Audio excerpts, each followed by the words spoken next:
Hi, everyone. Welcome to another edition of One World Zohar, our energy encounter with the Zohar. This week's portion is the portion of Nitzavim, and we're going to be reading from, there is no specific Zohar portion for this week, so we're going to be in the volume one of our edition in the prologue, verse 85. I just discovered it's a continuation of what we studied last week. And let's begin, as we often do, as we always do, by setting our intention, first of all, by inviting in the Kabbalistic lineage of Kabbalists to assist us. We're asking for their help. This is esoteric stuff, so we need help. So we're inviting in the Rav and Karen and Michael, Rabbi Schlag, Rabbi Brandwein, the Ria Kodesh, the Ramchal, Rabbi Tarfon, Rav Avram Azulai, Rabbi Nachum Mendel Levetepsk, Rav Kolon Mishapira Piasetzna, the Baal Shem Tov, Rabbi Shimon Bar Yochai, and all the students, Rav Mordechai of Chernobyl, one soul with Yosef Tzaddik, Joseph the Righteous in Shechem. We also today have the assistance of two righteous souls, two tzaddikim, whose anniversaries of elevation are today.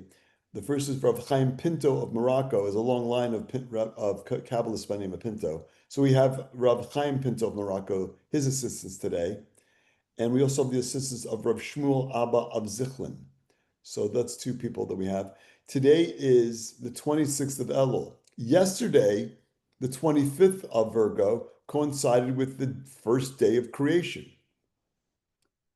which was super powerful and an opportunity for us to connect to the seed level of reality and the seed level of our souls, the purest of energy that we can connect to, which we have opportunities to do at other times. But yesterday was a huge opportunity. But don't fret, because today is the second day of creation. So we still have the opportunity to connect to the energy of creation.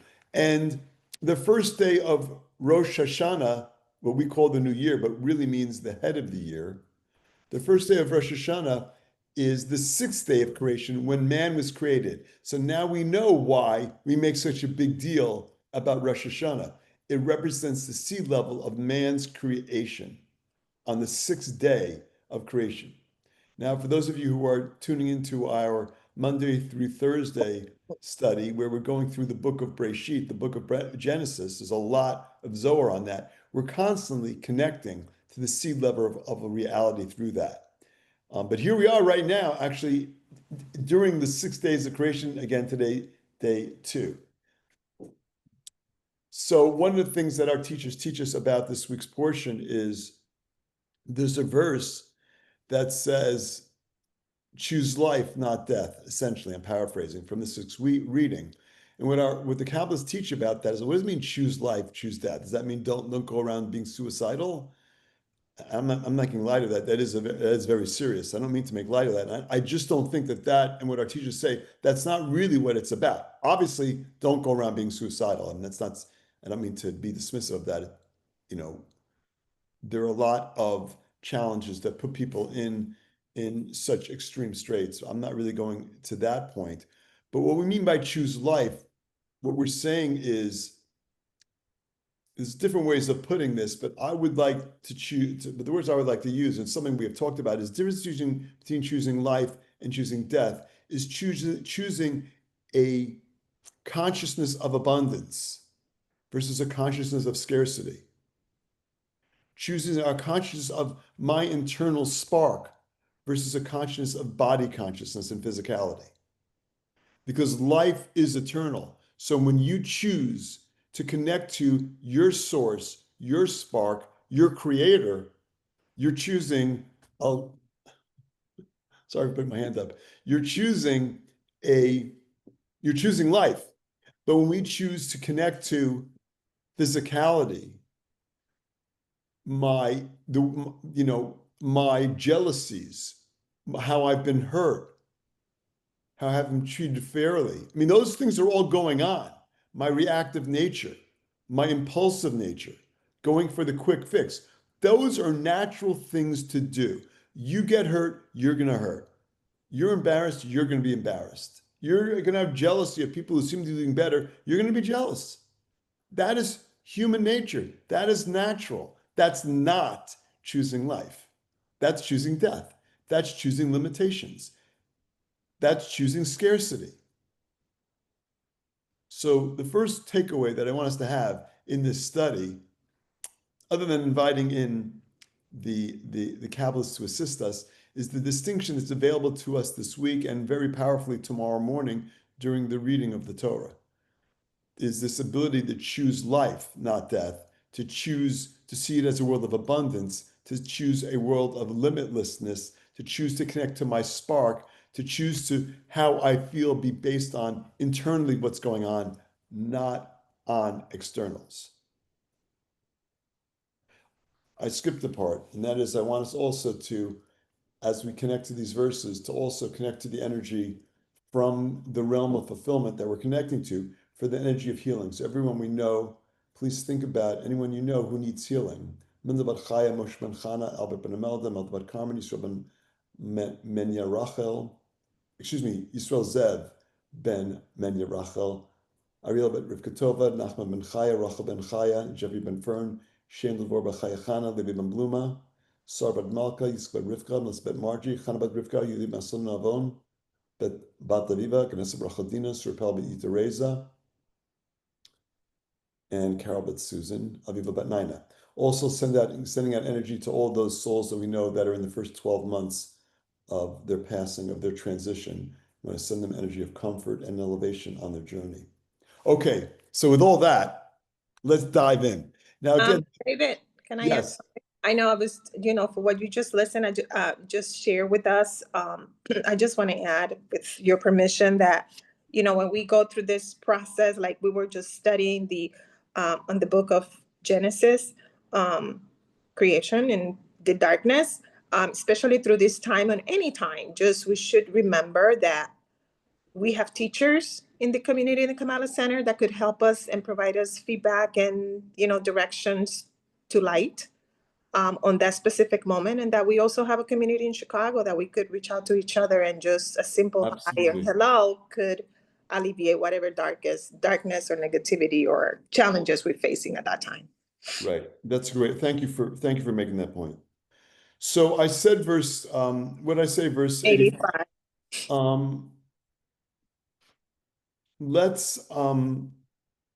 Okay, verse 85. So just again, this is like, it's a continuation of what we studied last week. Last week, what we studied was two students of Rabbi Shimon Bar Yochai. His son, Rabbi Elazar, and Rabbi Abba are on a journey. They're going to visit Rabbi Elazar's father-in-law, Rabbi Shimon Bar Lukatna, and Lukanya, Rabbi Shimon ben Lukanya, or Rabbi Elazar's father-in-law, who was also a very elevated guy. They were on a journey. I mean, yeah, it's an explanation of where they're going, but really what they was on a spiritual journey. And on that spiritual journey, they were connecting to the wisdom of the Torah, to the blueprint for reality. So for us, we're on that journey with them. They're on two donkeys, and there's a donkey driver. And the donkey driver is someone sits there with a stick and just like prods the donkey on and in the right direction. And what I was suggesting was, who's prodding us? We look at the donkey driver as like a lowly position, but we're also getting prodded. Maybe it looks lowly, but maybe it's actually incredibly elevated. So first takeaway, and among the takeaways of the many firsts, is this idea that we're also getting guidance all the time. And even though something or someone might look insignificant or less than, it's an opportunity for us to realize nobody's less than anybody else. What do you mean? Look at how successful that person was in their life. You don't know what they're here to do. What are you measuring success in the things that you can't bring with you? So it's important, especially this time of year, because this time of year, we don't want to be judgmental. We want to avoid judgment at all costs, because this is the time, because to judge opens the door on being judged. And we only want to connect to the removal of judgment the tearing up of any evil decrees heading our way, and the sweetening of any judgments that are coming our way. And the best way to do that is to refrain from judging others for what they have, for our jealousies or our judgments or our feeling, hurt. We want to rise above that. Is that easy? It's not easy. Okay. So for context, the Rabbi Elazar and Rabbi Abba are on the donkeys and they're traveling along. And all of a sudden, the guy driving the donkey speaks up and shares some wisdom. And they realize that he has some wisdom to share and they ask him to share it. So with paragraph 85, what we're connecting to is part of what the donkey driver is sharing. And how for Rabbi Elazar and Rabbi Abba, they have actually like a major revelation, a major opening spiritually. So for us, it's an opportunity to reframe life because they are, as we'll see, reframing their perspective on what's going on. So major takeaway for us to see life in a different way, to see it in a much more evolved way and a much more enlightened way. 85. Mirachok da nukuda ila ada kaima behechalei. Ve'ada kativ tishmuru itkalel b'shamor umikdashi tirau. Da nukuda de kaima b'mtsaita diit l'dachala mina yatir mikola. Da anshe mita v'hainu dichtiv mechala leha mochumat. Man mechala leha? Man da alago chalal di igula b'ribua. Leatar dahu nukuda sharia ufagim be mochumat. Ve'al dakativ tira'u, ve'hahi nekuda ikre'ani, ve'ala sharyahu desatim ila dala itgalya, ve'hainu havaya, ve'chola chad, nechatu Rabbi Elazar Rabbi Abba unshakuha, amaru umma kol chachmata da'it techot yidach, ve'ata'en abatrin, amaru le man ant, amar lon la tish'alun man ana, Ela ana ve'itun nezel v'nit asek b'oraita. V'chochad yema milin dechachmata l'hanara orcha. From afar refers to the upper point in his palace. And the verse refers to it with the words, you shall keep, where it is included within keep. Okay, so the donkey driver is going through what would appear to be a very esoteric explanation of the Sabbath, of Shabbat. Now, already the energy of Shabbat, depending on where you are and how close to sunset you are, the energy of Shabbat on Friday is already infusing our environment. The energy of Shabbat is already arriving.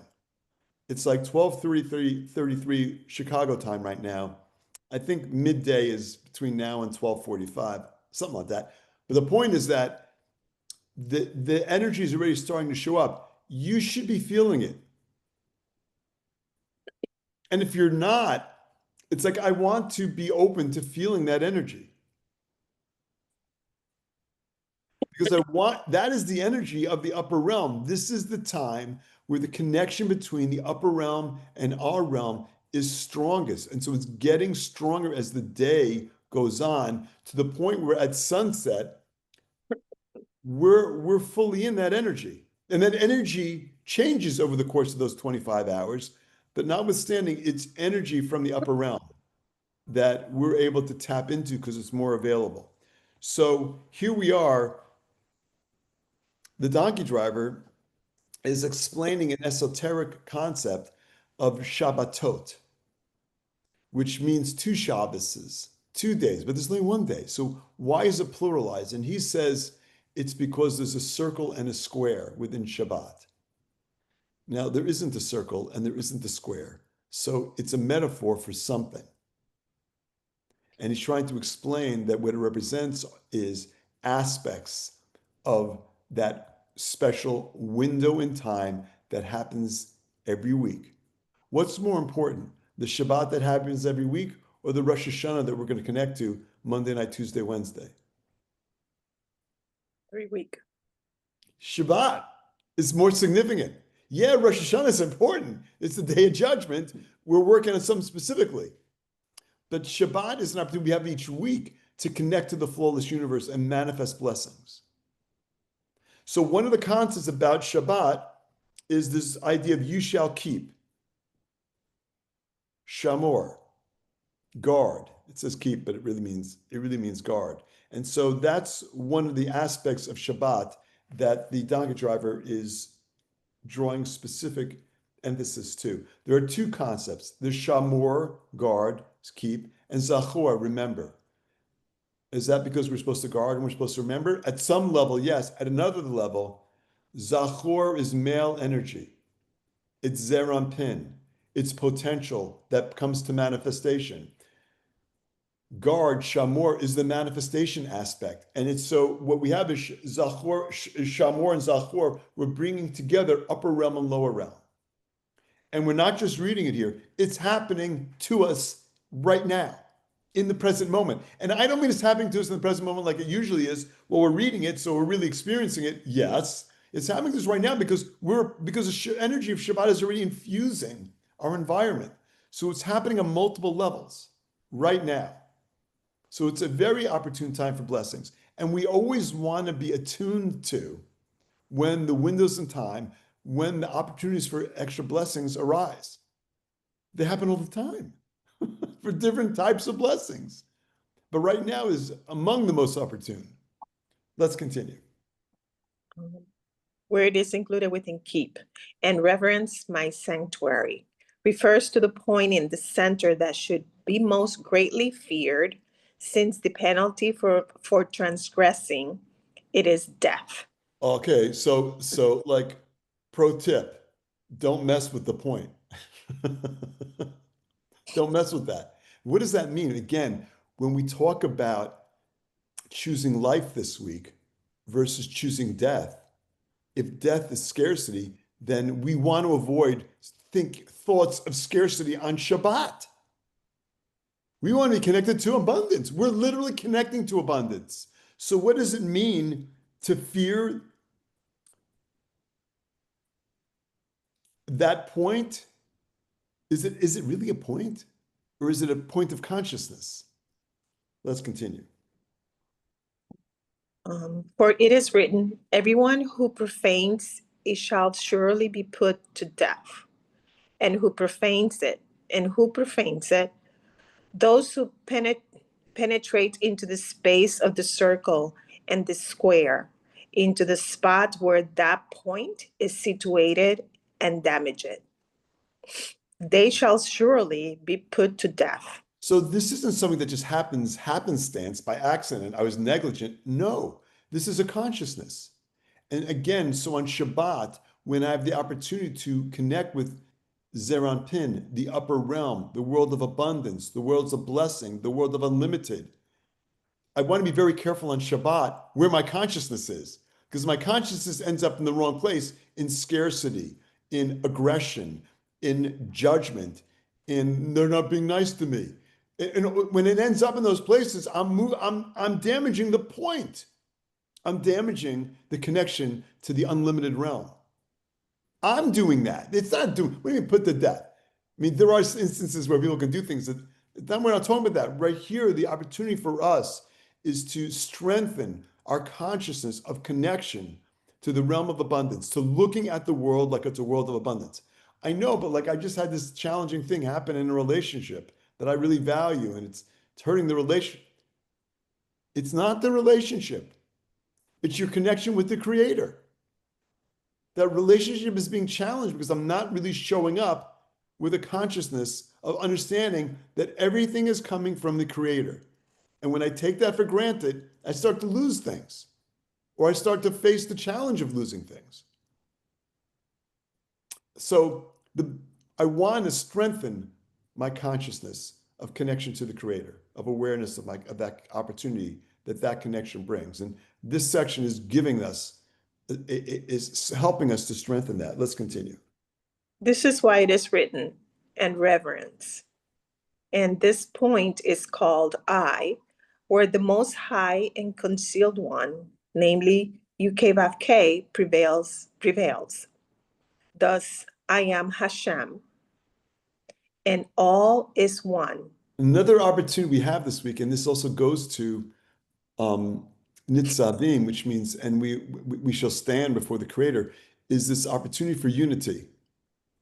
Eitan talked about this in his weekly Zohar class. So, when I listened to it, I just found it so impactful that we don't want to be out there on our own, and that's the benefit of connecting to a spiritual community like the Kabbalah Center. I can connect through streaming. I can connect through my studies on onehouse.kabbalah.com. I think that's the website, the new URL. I can connect through the master classes that they're going to be rolling out. I'm sure we're going to be hearing a lot about it on Rosh Hashanah. I can connect by showing up live and doing Rosh Hashanah in New York City. I want to be included. I want to be there with as many people who share the same consciousness. And what Eitan talked about was, and the Zohar goes through, there's energy of protection when I'm in a large group. When I'm on my own, I'm much more open to being judged by the universe than when I am with everybody else. It's just much more powerful. Okay. If someone can send Adam Cohn the link, I think he's in the wrong room. Maybe he doesn't have the updated website, if anyone has the ability to do that. Okay, let's continue. Rabbi Eleazar and Rabbi Abba alighted from their... Hang on one second.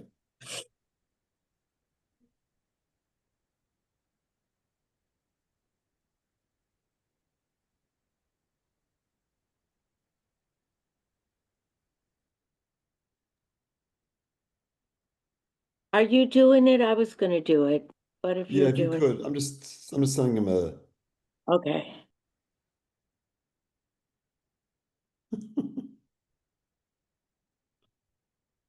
Okay, let's continue. Okay, I'm going to start it again. Rabbi Eleazar and Rabbi Abba alighted from their donkeys and kissed him. Let's be clear. They didn't kiss the donkey. They kissed the donkey driver. Why would they do that? They're so blown away by the donkey driver's analysis, by the light that was revealed, by the donkey driver's teaching. They all of a sudden realize they've completely misjudged the donkey driver. Well, that's natural. He was literally driving the donkey. It wasn't like, being an astronaut. It was a lower job in the scheme of things. So,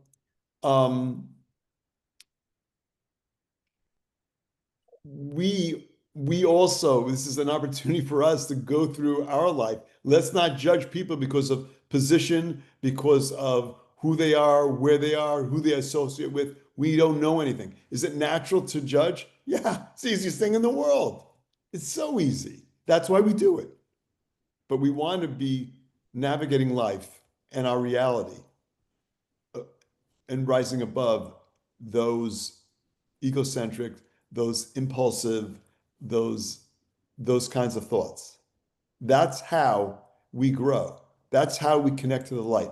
That's how we change literally the trajectory of our lives. Let's continue. They said, with all this wisdom in your possession, you are leading donkeys behind us. They asked him, who are you? They knew. They didn't know who he was. Who are you? It's such a natural question. He answered them, do not ask me who I am, but let us, me and you, walk along and deal with the Torah. Let's each of us speak words of windows to illuminate, Yes. illuminate the way. Yes, let's each of us speak words of wisdom to illuminate the way. So he doesn't want to disclose who he is. That's a little sketchy. Why? A little sketchy, no? Yeah. I mean, but he's not sketchy. So it has a sketchy feel, but that's not what's going on. There's something else going on. And he's trying to say, look, the priority right now is for us to reveal wisdom. Reveal wisdom? Get smarter? No. to reveal light, to channel light into the world, just like it's our goal right now to channel light into the world. And you look around the world, there's there's so much chaos, so much pain, so much suffering, so much confusion, so much inaccuracy. It's a mess. So in the scheme of things, we could talk about all that stuff, but that's not what we should be doing. We should be revealing light. Because even though it's just us on a Zoom call revealing light, I mean, what impact is that going to have on the world? We don't know what the impact is on the world because we're only seeing 1%. And we're so linear in our thought, we would think that the light is just here between us. No, it's not. It's in the world. The world is a more enlightened place than it was before we started class today. I would argue significantly more. It's not a quantitative measure, it's a qualitative measure. We don't know that the light that I mean, I don't know, it sounds so egocentric because I don't think I'd have the same impact alone. So like us together revealing this light is impacting the entire planet, our entire reality. Yes, Maria. Are you raising your hand? Yeah, I'm just reading this last three sentences. The one that start, do not ask me who I am, but let us that I walk alone and deal with the Torah. And then let's each of us speak the words of wisdom to eliminate the way. I think to me, when I read this section over here, it just gave me this ease and certainty of a promise.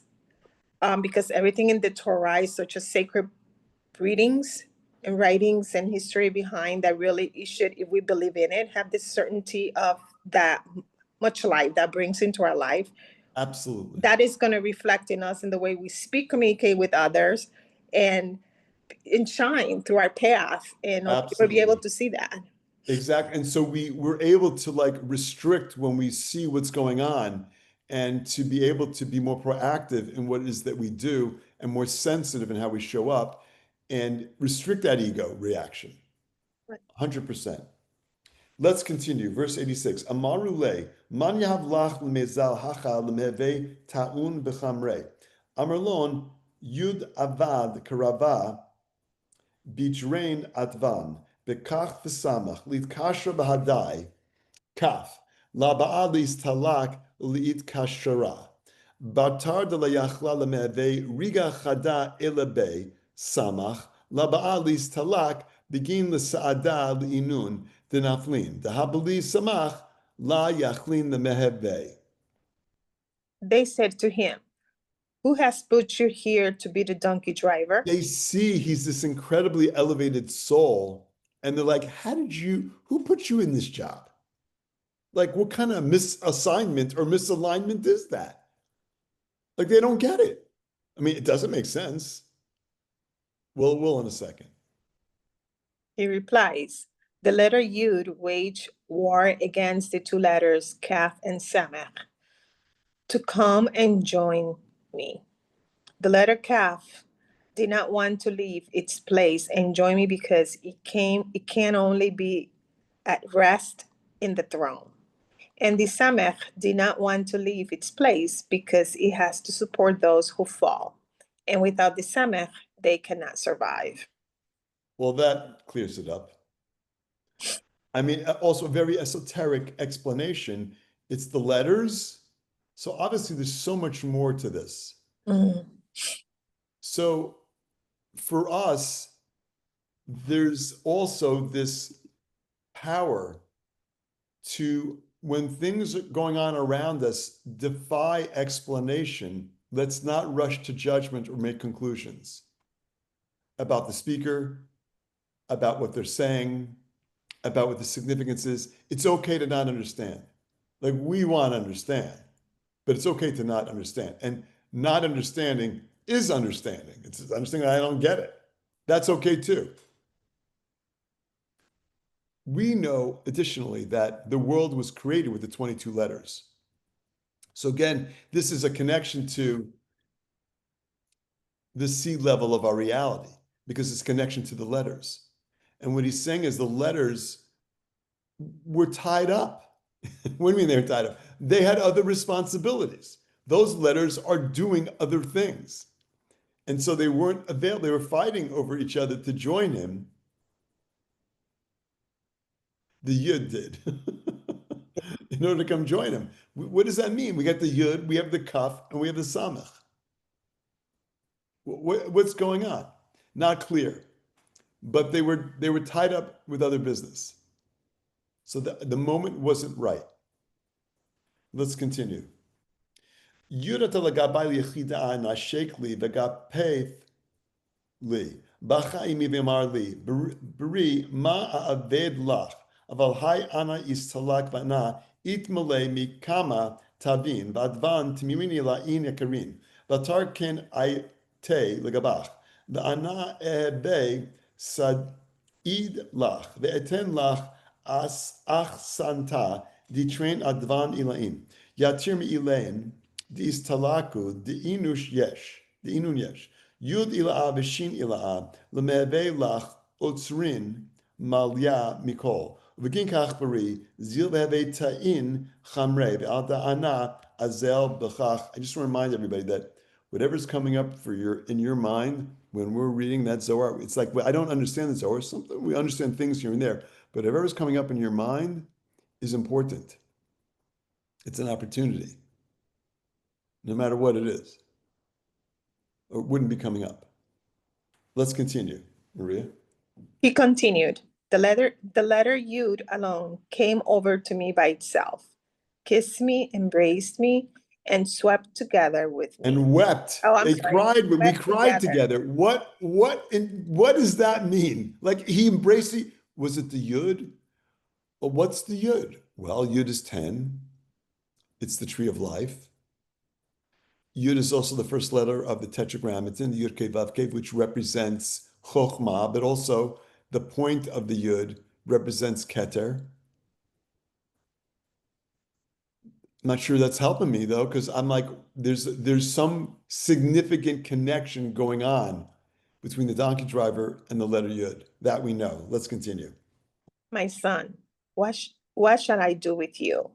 I'm leaving you to load myself with a plenitude of good things and of precious, sublime and secretive letters. Yes, so like the Yud's like, I don't know what to do with you, son. Is the Yud his father? I don't know what to do with you, son. I have to take leave because I have work to do to reveal good things, precious, sublime, secret letters. The Yud is saying, I have to leave because there's work that I need to do. Let's continue. And then I shall return to you and help you. I shall bring you the possessions of the two letters that are much higher than those that have left you. These are substance, the superior. Yesh. It's so what he's saying, these are substance, and the Hebrew word for that is Yes. yesh, Yud Shin. The superior Yud together with the superior Shin, and they shall become your treasure, full of all riches. So for this purpose, my son, go and drive the donkeys. And this is why I'm still doing so. Well, that clears things up. This is why he's driving the donkeys. So the word yesh means have. Yeshli, I have. And so in this context, it's like I'm gonna send you the letters yesh, the word yesh, so that you have substance. But right now you don't. So drive the donkeys. But it's in essence, so he has a role, he has a job to do, just like we in our lives have roles to play. Everything that's going on in our life is happening for us and never happening to us. It's always happening for us. When we realize that that's how we raise our consciousness, from a consciousness of lack to a consciousness of abundance. And so here we're connecting to the work that the donkey driver is doing, but he's not doing work like we are. He's elevated. What do you mean he's elevated? He's driving the donkeys. No, that's not what's going on. He's doing so much. He's guiding us. He's our guide. This is, on a certain level, is us connecting to our guides, to the direction that we're getting.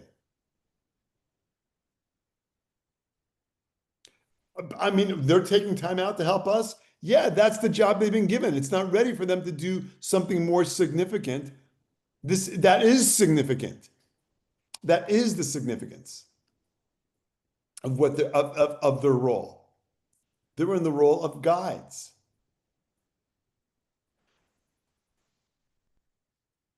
Let's continue.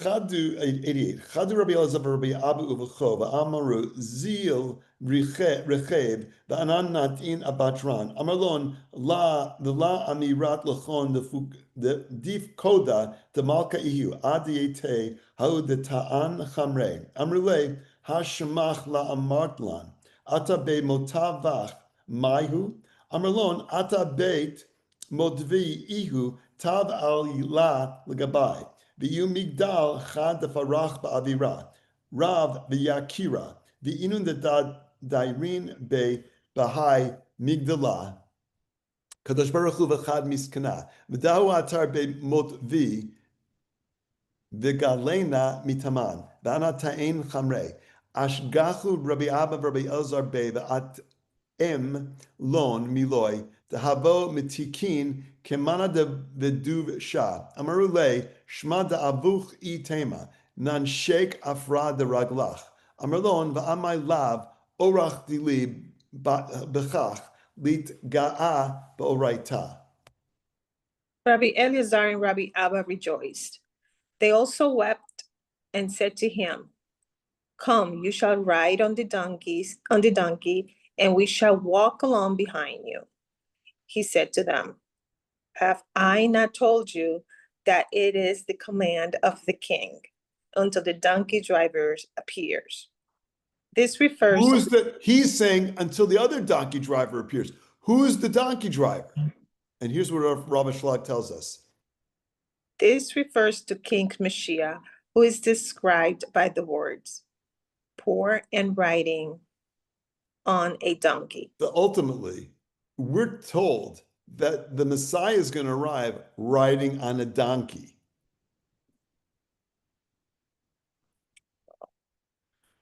So really what this is a connection to the energy of Messiah consciousness.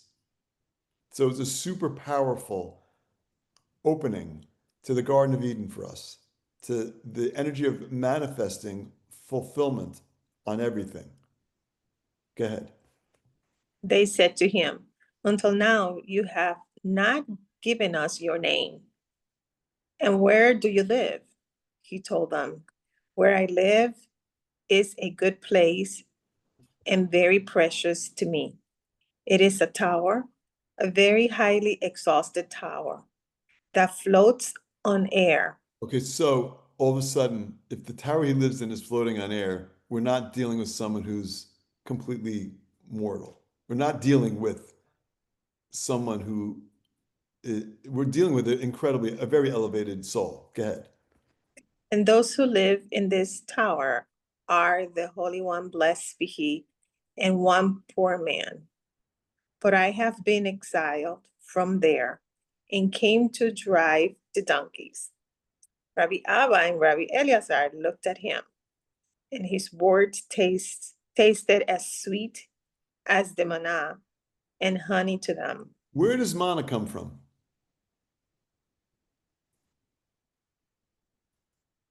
The children of Israel are wandering through the desert, and every day they wake up and there's manna waiting for them. It's just like bread-like kind of substance that, when you eat it, it'll taste like anything you turn your consciousness to, and it shows up every day. On Friday, there's a double portion because they can't go out and collect it on Shabbat. It's manna from heaven. They realize that these words are coming directly from the upper realm. Let's continue. They said to him, "If you tell us your name of your father, We will kiss the earth under your feet. He responded, why? What for? It is not my habit to take pride in the study of the Torah. Okay, so ultimately what he says to them is, my name doesn't matter. I don't need recognition. And this is a lesson in humility. And we're going to close with that because we're out of time. But the final takeaway for us is it's the paradox of the donkey driver, a lowly job, being literally from a heavenly presence. And what sometimes appears as exalted in our world is actually the opposite. And it's a reminder for us, who's the poor man in the tower? Well, the poor man is not someone who doesn't have possessions. The poor man is someone who's humble, who approaches life with humility, who approaches the days of judgment coming up next week with humility. I don't have merits to ask for what I'm asking for, but I'm asking for it anyhow. And so we want to walk away from this as we approach the new year coming up with complete humility. And as we ask for the blessings for a bountiful, unlimited year to come, a year of health, a year of happiness, a year of both physical and spiritual sustenance, we want to do that coming from the place of humility, which is the final lesson we're going to get today from the donkey driver. Okay, everybody. Thank you all. Thanks for reading with me. Love you all. Shabbat shalom. Shabbat shalom. And see you all soon. Stay tuned for when our next class will be, because I'm not sure we're meeting next week, but I'll keep everyone posted in our One World. Everyone, Zohar. Shabbat David, shalom. thanks everybody. Thank you, guys. Bye-bye. Bye. Bye-bye.